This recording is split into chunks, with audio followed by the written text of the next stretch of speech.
오늘 우리에게 주시는 하나님의 말씀은 창세기 26장 9절에서부터 22절까지 말씀입니다. 구약성경 35페이지입니다.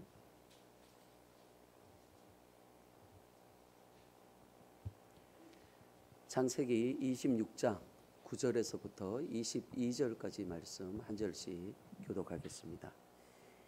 이에 아비멜렉이 이삭을 불러 이르되 그가 분명히 내 아내거늘 어찌 내 누이라 하였느냐.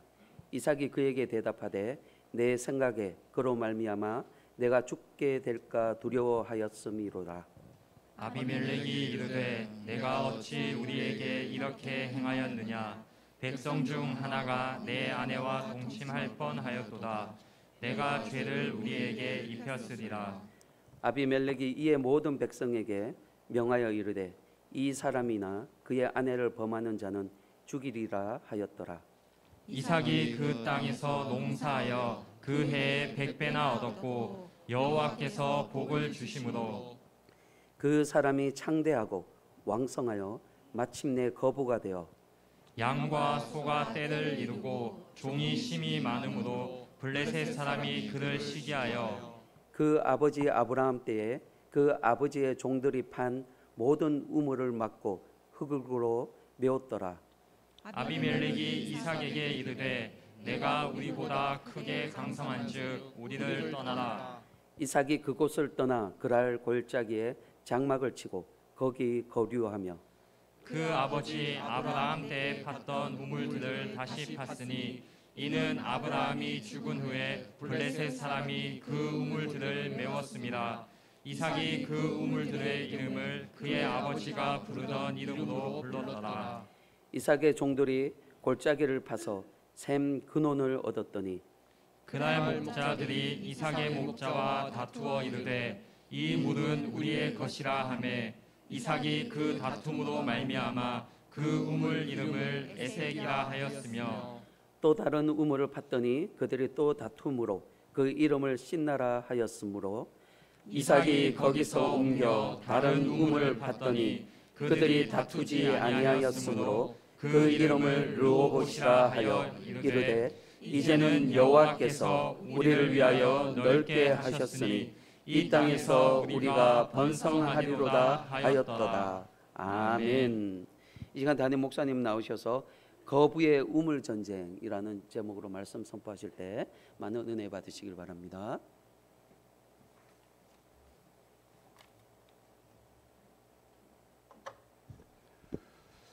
우리 연주교 성도님 반갑습니다.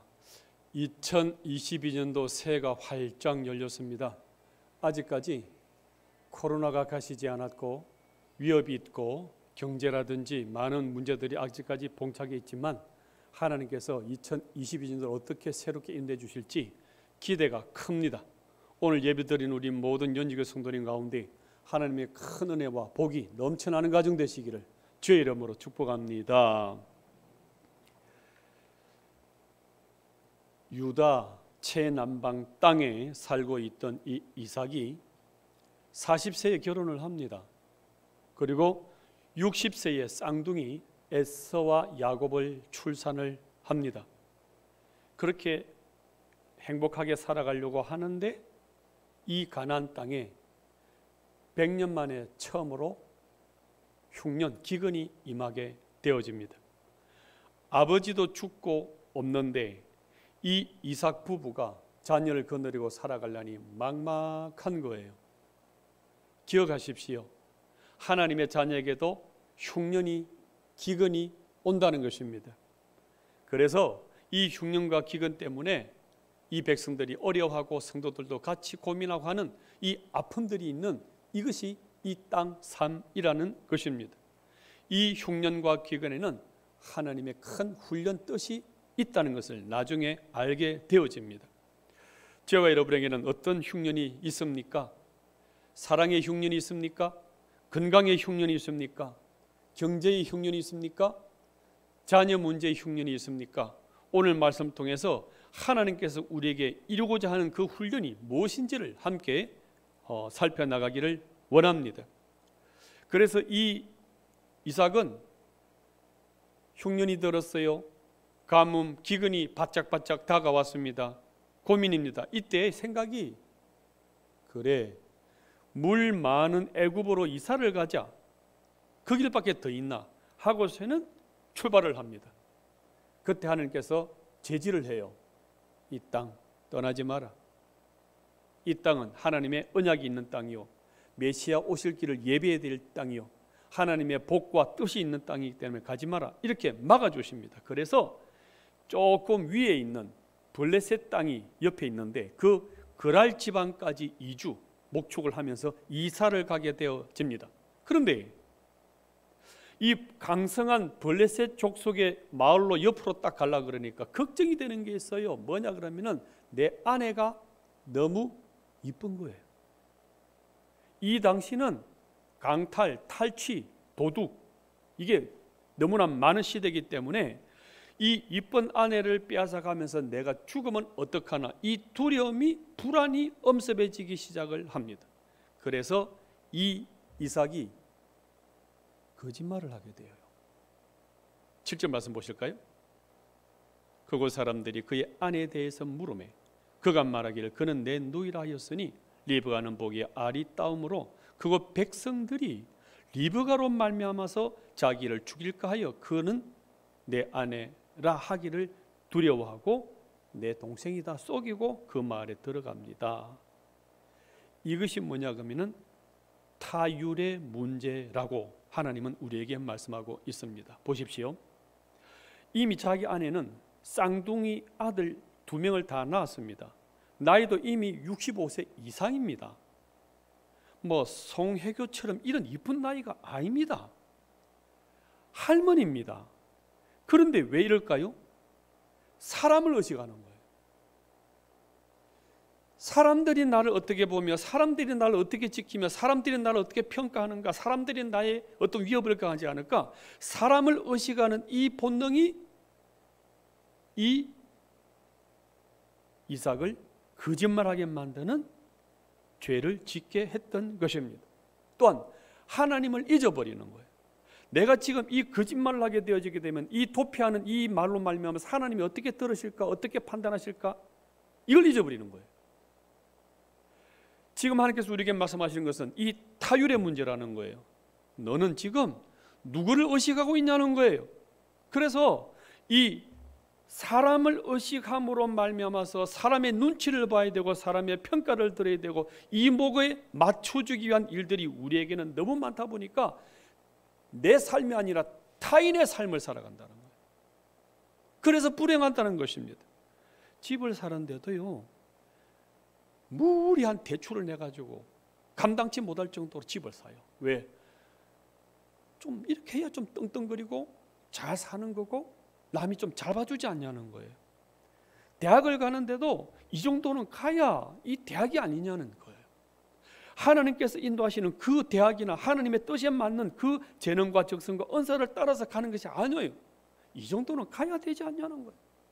취업을 해도 좀 대기업 정도는 가줘야 이게 좀 사는 것 같고 그렇지 않은, 그리고 우리 뭘 걸치는 일에 있어서도 명품을 자꾸 걸치려는 이유가 이 정도는 걸쳐야 폼나고 누가 알아주고 누가 평가해주지 않은 이런 인식으로 간다면 그것은 타율에 의해서 살아가는 거예요. 타율의 뜻이 뭘까요? 우리 자막 한번 보실까요? 자막 한번 보십시오.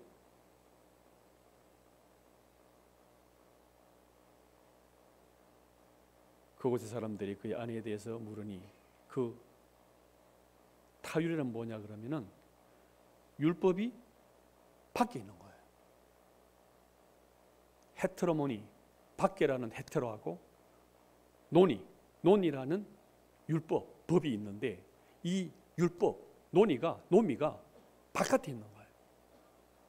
그래서 사람이 내 율법이 돼요. 환경 여건이 율법이 돼가지고 나를 끌어가게 만드는. 그래서 이 율법이 밖에 있게 되어지게 되면 부담이에요. 이걸 지키려고 그러니까. 바깥에서 나를 조종하고 바깥에서 시키고 바깥에서 끌어주고 바깥에서 잔소리를 하게 되어지니까 힘든 거예요. 그래서 타인의 비위, 타인의 평가, 타인의 말에 따라가 주려니까 부담이 되고 지키기 어렵고 힘들어가는 인생을 살아가는 것이 이 타율의 사람이다. 이렇게 설명하고 있습니다.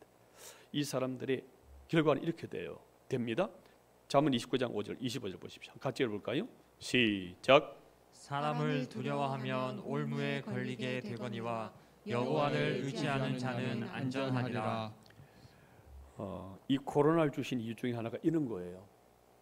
여지껏 너가 어떤 힘에 의해서 살아왔냐는 거예요. 사람 평가 들으려고 그러고 남한테 비유 맞추려고 그러고 이 정도는 갖춰야, 이 정도는 살아야, 이 정도는 구별해야 다른 사람들이 나를 무시하지 않지 않은 타율에 의한 이 삶들을 끊으라는 거예요.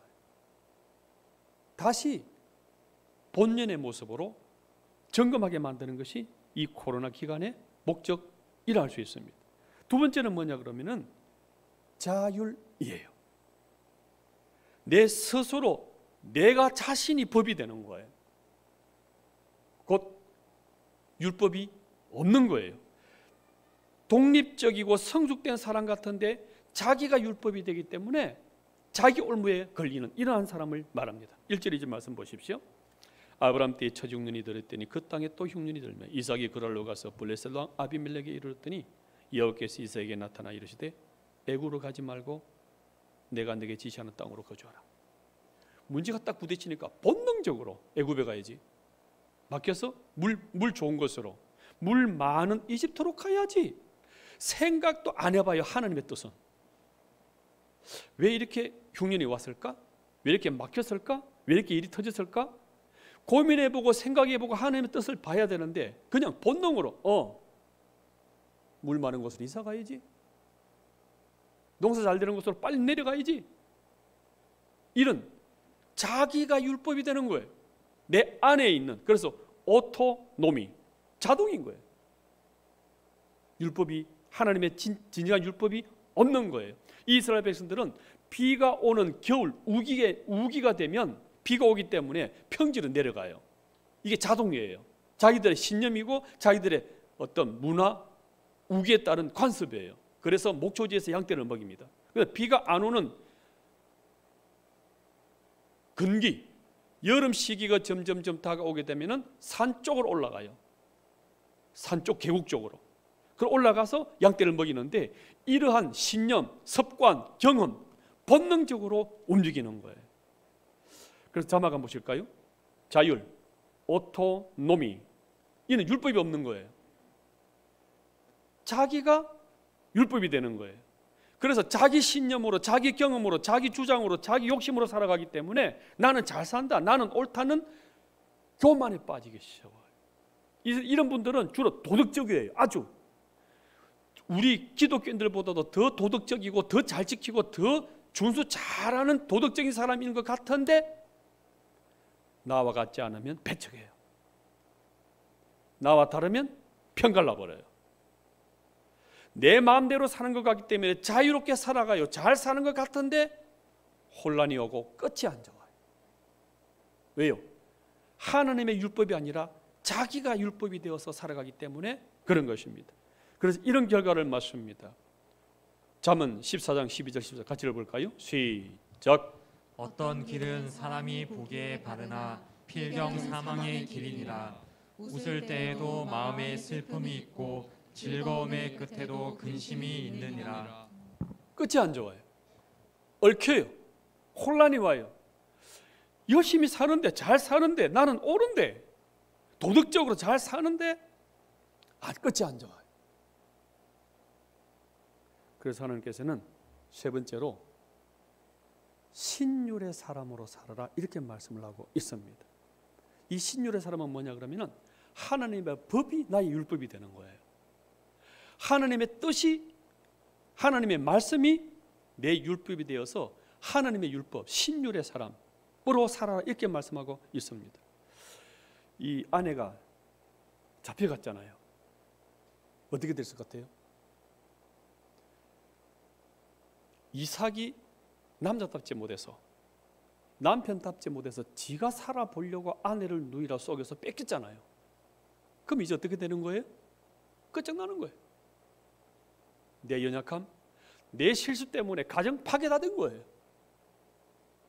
그런데요, 이상한 일이 일어났어요. 하나님이 그 잡아간 사람들에게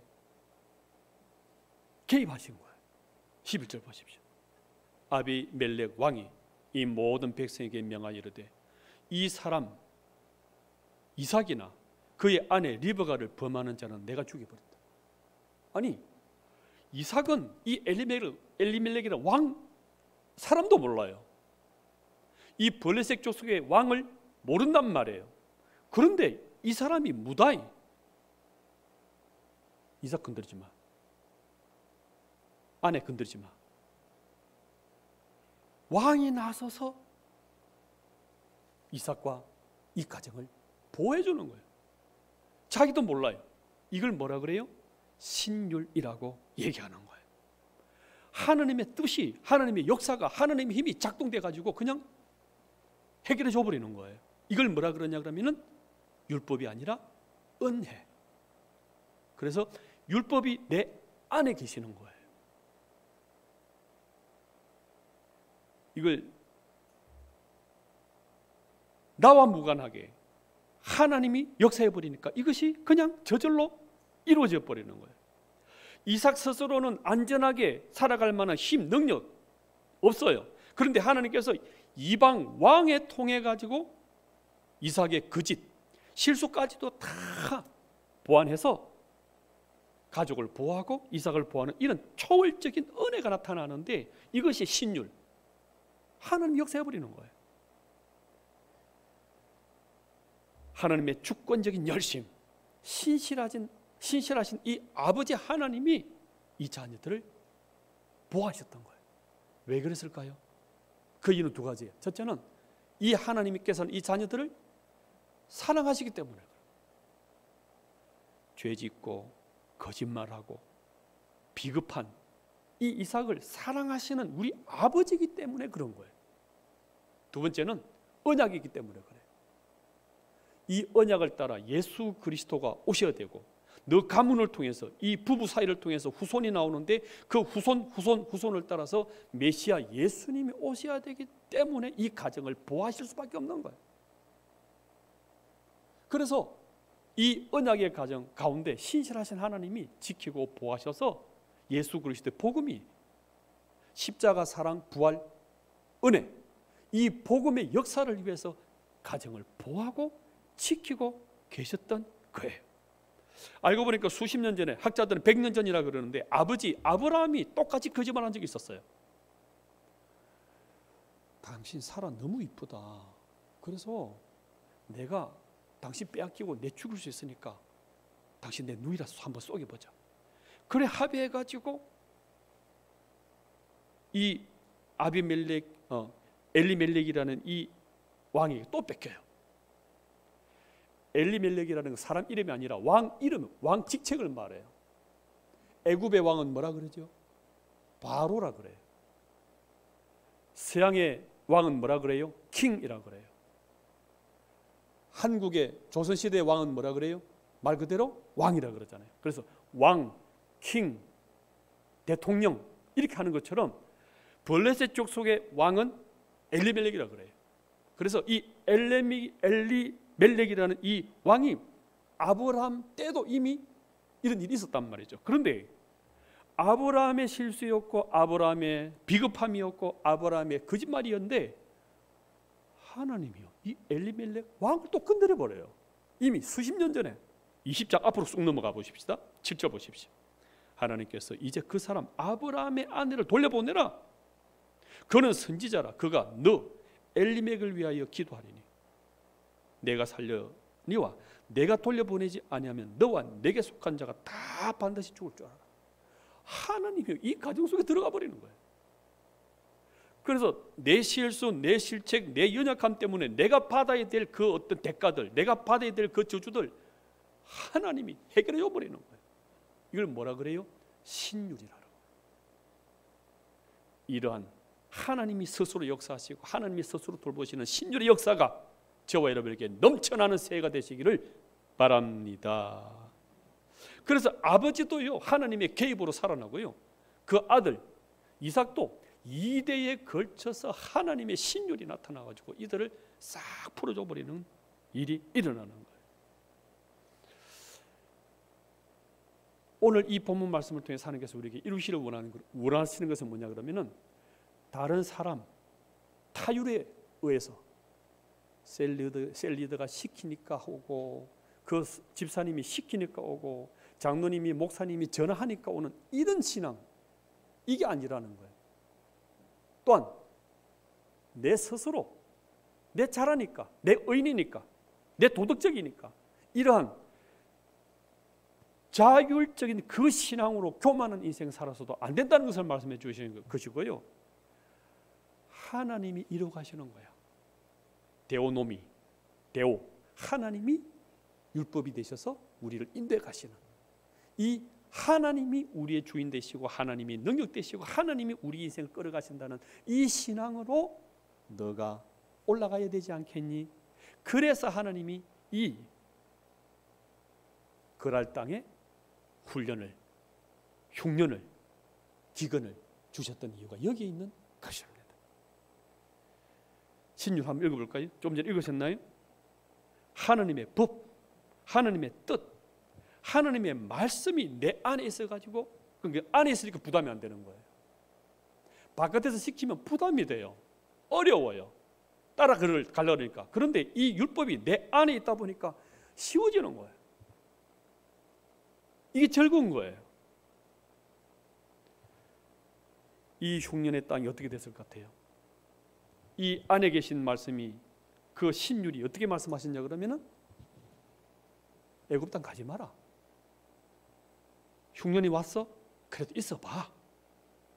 이 하나님의 언약의 땅에 떠나지 마. 그럼 어떻게 되었을 것 같아요? 12절 보십시오. 이삭이 그 땅에서 농사하여 그 해에 몇 배나 받았다 그랬습니까? 100배. 여호와께서 뭘 주셨다고요? 복을 주심으로. 그 사람이 창대하고 왕성하여 마침내 거부, 그냥 부자가 아니에요.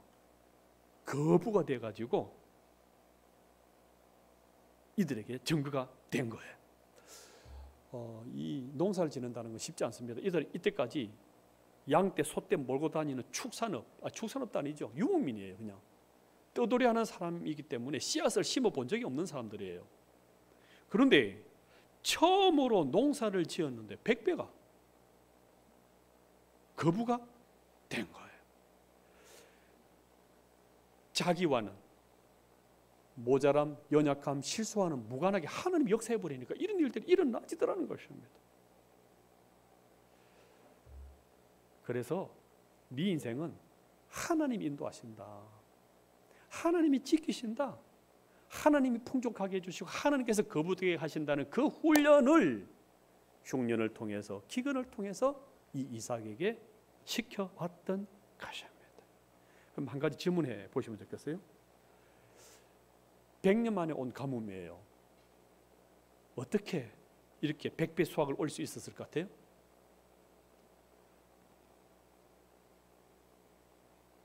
축산업 유목민으로 살아간 사람들이 처음으로 농사를 지었는데 어찌 이들이 100배 결실을 맺을 수 있을 것 같아요? 그것은 하나님이 비는 없었지만 우물을 주셨기 때문에 그렇게 됩니다.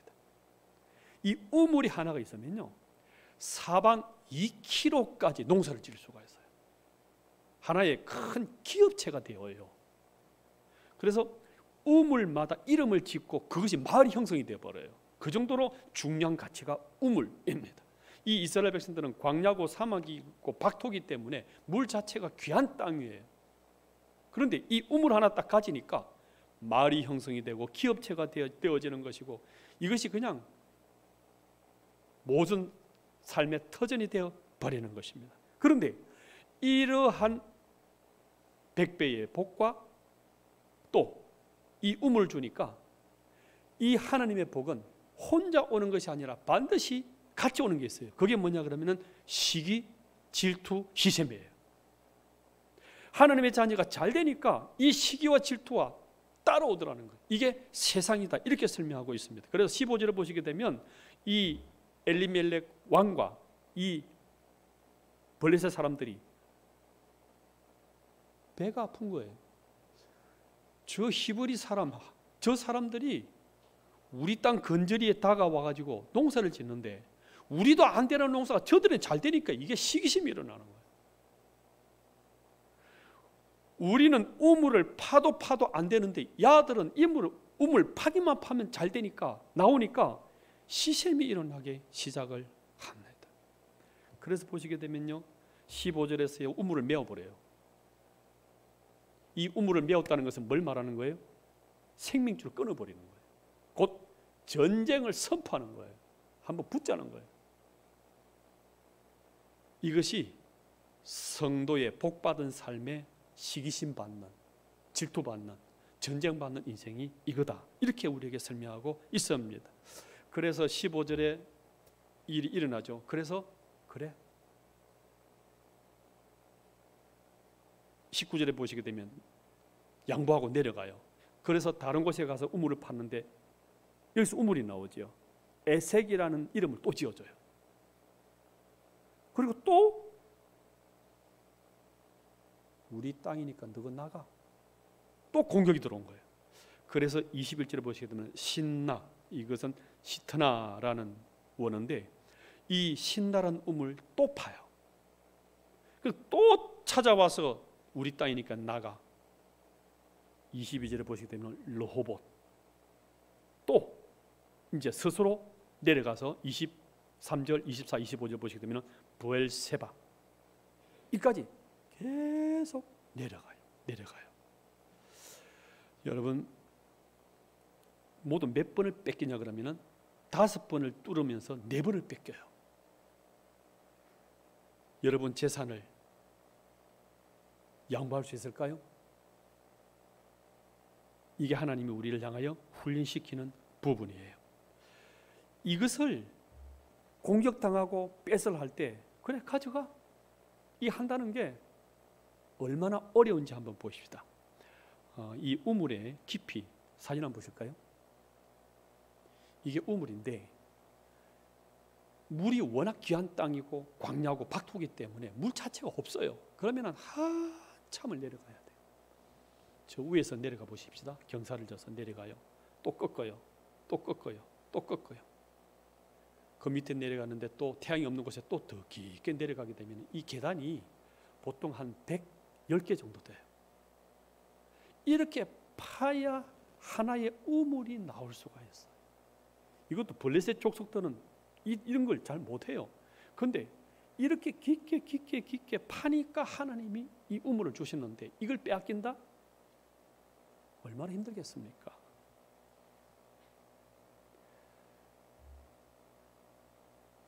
그런데 하나님께서 말씀하시는 게 그거 양보하라는 거예요. 좋은 거 그냥 주라는 거예요. 베풀라는 거예요. 알고 보니까 여기에는 사탄의 역사가 있었어요. 21절 보십시오. 또 다른 우물을 봤더니 그들이 또 다툼으로 그 이름을 신나라 했더니, 이 신나라는 뜻이 뭐냐면은 시트나 하니까 어떤 단어가 기억나요? 사탄이란 뜻이에요. 사탄에서 나온 말이 시트나 이렇게 되는 거예요. 신나. 곧 이 땅은 하나님의 자녀들이 예수 그리스도 복음, 하나님의 부요, 하나님의 복을 막으려 하는 이 사탄의 작동이 계속 숨어 있더라는 거죠.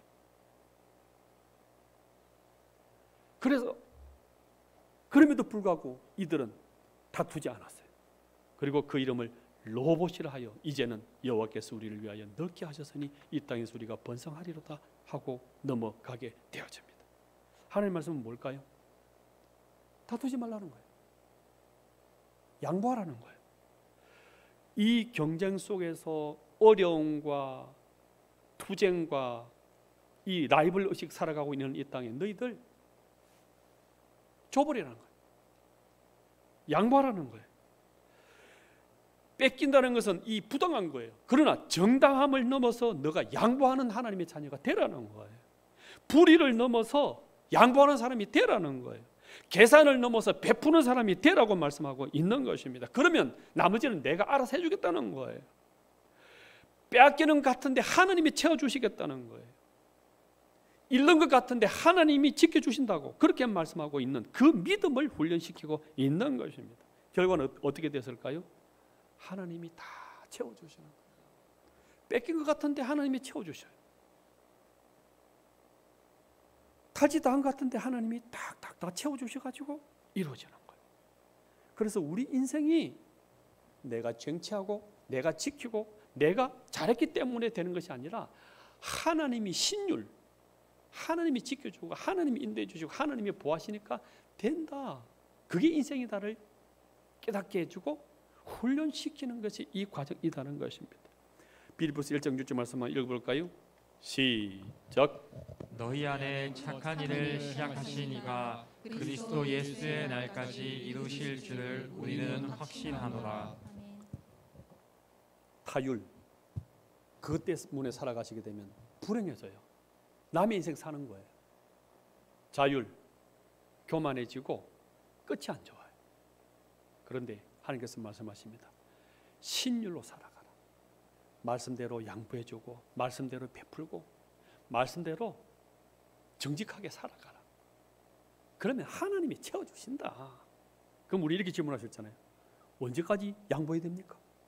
어디까지 양보하고 어디까지 베풀어야 됩니까? 너가 양보하는 성품이 될 때까지, 하나님 역사하실 때까지. 그러면 하나님이 너에게 복 주고 은혜 주고 채워준다. 이렇게 말씀하고 있습니다. 이랬더니만 어떤 일까지 생깁니까? 두 번째 결과 이렇게 나와요. 28절 보십시오. 그들 엘리멜렉 왕입니다. 죄송합니다. 엘리멜렉 왕이 이르되, 우리 좀 고쳐주시고요. 엘리멜렉 왕이 이르되, 내가 가만히 보니까 너희들 여호와께서 네와 함께하더라. 우물만 파면 물이 나오고 가는 곳마다 양떼가 막 들끓고 내가 봤다. 인정하게 돼요. 그리고 우리가 분명히 보았으니 우리 사이 곧 우리와 너 사이의 맹세에서 우리 계약 맺자. 그래서 동맹 맺자는 거예요. 이렇게까지 이들이 무릎을 딱 꿇고 들어와요. 이 블레셋 왕이 두려움과 존경을 가지고 우리 동맹 맺어서 같이 살자. 이렇게까지 굴복시켜 주는 거예요. 힘없이 물러난 것 같지만 사실은 적을 흡수하게 되어요. 쫓겨나는 것 같은데 사실은 더 큰 땅을 뺏기는 것 같았는데 실제로는 더 좋은 우물을 차지하게 되는 이런 인생을 맞더라는 것입니다. 그러면서 이 말씀이 이루어지죠. 마태복음 5장 5절 말씀 보십시오. 온유한 자는 복이 있나니 그들이 무엇을 받는다고요? 땅을. 온유하다는 뜻은 뭘 말하는 거예요? 말씀에 움직이는 사람을 말해요. 그 신율의 사람을 말하는 거예요. 내 생각, 자율이 아니라 시키니까 하는 타율이 아니라 신율, 말씀에 의해서 따라가는 사람을 온유한 사람이라고 그래요. 그러니까 온유하게 살아가니까 땅까지 오네, 우물까지 오네, 하나님 인도하시네. 이것을 경험하게 되더라는 것입니다. 이렇게 힘겹게 팠던 우물을 양보하는 것은 생명을 헌납하는 거예요. 생명 자체인 거예요. 이 우물이라는 것은. 이걸 양보한다는 게 이 재산 같은, 이 땀과 피가 얽혀 있는 이 생명 같은 우물을 양보한다는 것은 진짜 힘들어요. 그런데 이 생명 같은 우물을 우리에게 먼저 주신 분이 계세요. 이 생명 같은 우물을 먼저 양보해 주신 분이 우리에게 있어요. 그분이 누구일까요?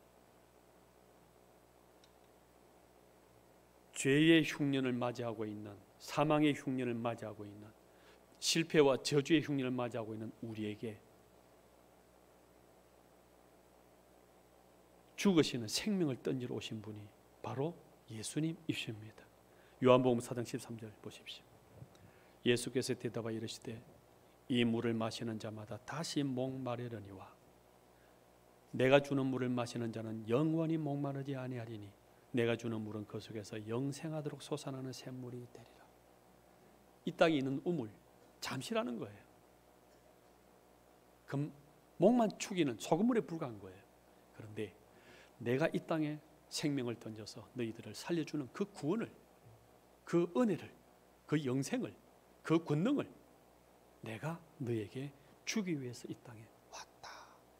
그래서 너희들은 이것을 받았기 때문에 양보하라는 거예요. 이걸 받았기 때문에 베풀라는 거예요. 따지지 말고, 계산하지 말고, 정당한 불의함을 넘어서서 너가 베풀라. 그러면 하나님이 또 책임져 주시고 또 풍족히 채워주시는 그 하나님이 너와 함께 하지 않냐. 이걸 신율이라고 말씀하고 있는 거예요. 데오노미. 이 신율이, 하나님의 역사가, 하나님의 능력이 우리 전체를 인도하는 2022년 다 되시기를 예수님 이름으로 축복합니다. 우리 찬송가 540장을 드리는데 우리 성경에 노래하는 그 찬송